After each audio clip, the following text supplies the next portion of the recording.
तो hello guys, तो आज वीडियो में स्वागत करता हूँ। तो आज यार मैं सुबह मोबाइल खोलता हूँ, मेरे को जाके पता चलता है क्या बोलते हैं कि नेटफ्लिक्स वार्नर ब्रदर्स से अपनी जो ऑफर दी थी वो अब नेटफ्लिक्स निकल चुका है। अब पैरामाउंट आई है कहने वाले हैं वार्नर ब्रदर्स को। अब यार मैं देख के ये सुबह देख के हैरान हो गया। और अब मैंने इसके बारे में पूरी रिसर्च करके अब मैंने वीडियो बना दी है। तो आप लोग पूरी वीडियो को एंड तक देखो तो आपको समझ में आ जाएगा नेटफ्लिक्स ने इसको बीच में क्यों छोड़ दी। हॉलीवुड में ऐसी जंग चल रही है कि कभी नेटफ्लिक्स बीच में आ रहा है, अपनी ऑफर दे रहा है, कभी पैरामाउंट आके ऑफर दे रहा है वार्नर ब्रदर्स को कि हम आपको खरीद लेंगे। नेटफ्लिक्स ने डील क्यों छोड़ी और पैरामाउंट ने गेम कैसे बदल दिया? क्या ये हॉलीवुड की सबसे बड़ी मर्जन बनने वाली है? ब्रदर्स डिस्कवरी पहले कुछ टाइम से पिछले कुछ टाइम से लॉस में चल रहा था, बड़े बुरे लॉस में चल रहा था। स्ट्रीमिंग कंपटीशन, उस कंपटीशन में डिज्नी, नेटफ्लिक्स, amazon प्राइम बहुत ज्यादा एग्रेसिव थे और यहाँ से वार्नर ब्रदर्स को एक स्ट्रॉन्ग पार्टनर की जरूरत थी और यही से एक्विजिशन की बातें होना शुरू हो गई थी। यहाँ से ना इन सबको अलग अलग कर दिया था कि WB अलग चल रहा था, HBO मैक्स अलग चल रहा था और DC यूनिवर्स बिल्कुल अलग चल रहा था। बात जो इनको असल में प्रॉब्लम फेस करनी पड़ी थी वो थी इनके DCU के मूवीज। इनकी DCUs की मूवीज इतना कलेक्शंस करके नहीं दे रही थी जितना ये लोग चाहते थे, DC वार्नर ब्रदर्स।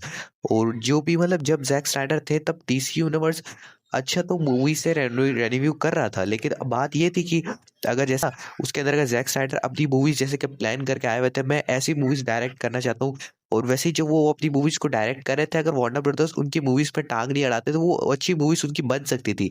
लेकिन उनकी मूवीज पे टांग अड़ा के उनकी मूवीज से कटवा कटवा के सीनों को कटवा दिया जाता। जैसे कि मूवी 3 आवर्स की तो उसको 2 आवर्स एंड हाफ कर दिया जाएगा। और जस्टिस लीग को पता है वो 4 आवर्स की मूवीज थी, उनको 2 आवर्स में 2017 में रिलीज करा।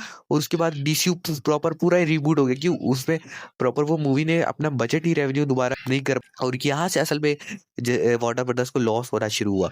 और जब उनके HBO मैक्स पे भी शोज आने लगे, जब वो शोज भी बुरी तरीके से मतलब बाकी OTT प्लेटफॉर्म की तरह OTT प्लेटफॉर्म जैसे परफॉर्म कर रहे उनकी शोज की तरह परफॉर्म नहीं कर पा रहे थे, तो इनको एक तरीके से धचका लगा था और इनके प्रॉफिट्स नहीं आ रहे थे। जब इन लोगों ने HBO मैक्स को लॉन्च करा था, इन लोगों ने सोचा था हम बाकी OTT एप्स की तरह हमारा भी इनके जरिए हमारा कलेक्शन या रेवेन्यू अच्छा खासा होगा, हम अपने सब्सक्रिप्शंस को सेल करेंगे मंथली। लेकिन इनकी एक्सपेक्टेशन पे ऐसा कुछ नहीं उतरा और इनको लॉस होने लगा। तो इनको बहुत बड़ा लॉस होने लगा और ये लोग डेप में जाते हैं। के बाद गेम स्टार्ट होती क्योंकि वार्नर ब्रदर्स डेप में जाने लग गया, तो वार्नर ब्रदर्स को पता था हम लॉस कर रहे हैं और हमसे अभी और वार्नर ब्रदर्स कंपनी नहीं चलाई जाएगी, तो हमें चाहिए।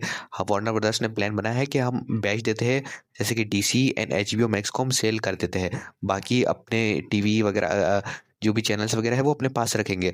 तो जैसे ही इन लोगों ने ये करा तो नेटफ्लिक्स इनके साथ बात करने आ गया था, अपनी डील लेके आ गया था। नेटफ्लिक्स अराउंड 85 बिलियन के अराउंड ये डील को एक्सप्लोर कर रहा था वार्नर ब्रदर्स के साथ। अगर ये डील हो जाती तो नेटफ्लिक्स खाली एक OTT ऐप नहीं रह जाता, एक फुल स्केल हॉलीवुड स्टूडियो बन जाता। HBO मैक्स और वार्नर ब्रदर्स और नेटफ्लिक्स की लाइब्रेरी मिला के ना तो नेटफ्लिक्स एक सुपर अपना एक अंपायर बना देता। अब इधर आता है एक ट्विस्ट, अब इधर आता है एंट्री करता है पैरामाउंट। अब वो चाहता है कि हम बाई करेंगे वार्नर ब्रदर्स को। तभी पैरामाउंट ने ना वार्नर ब्रदर्स को एक बड़ी ऑफर दे डाली, मतलब नेटफ्लिक्स से भी ज्यादा बड़ी ऑफर। उसने ऑफर दी $110 बिलियन, इतनी बड़ी ऑफर दे दी। वार्नर ब्रदर्स ने ना जब ये मतलब इतना ज्यादा ऑफर देखी तो वो तो मतलब वो हैरान ही हो गए, इतनी ज्यादा ऑफर उनको मिल चुकी है।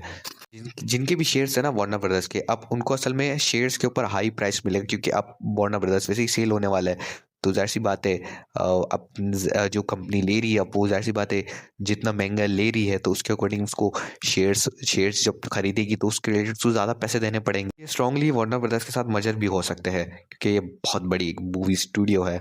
नेटफ्लिक्स बाहर क्यों निकला? हम इस मूव को देखते हैं। नेटफ्लिक्स ने एक स्मार्ट मूव खेला है कि अब इधर से नेटफ्लिक्स बाहर निकल चुका है ऑफिशियली। नेटफ्लिक्स के पास टाइम था कि वो अभी भी पैरामाइट की ऑफर को मैच कर सकता था, लोगों ने मना कर दिया नेटफ्लिक्स ने।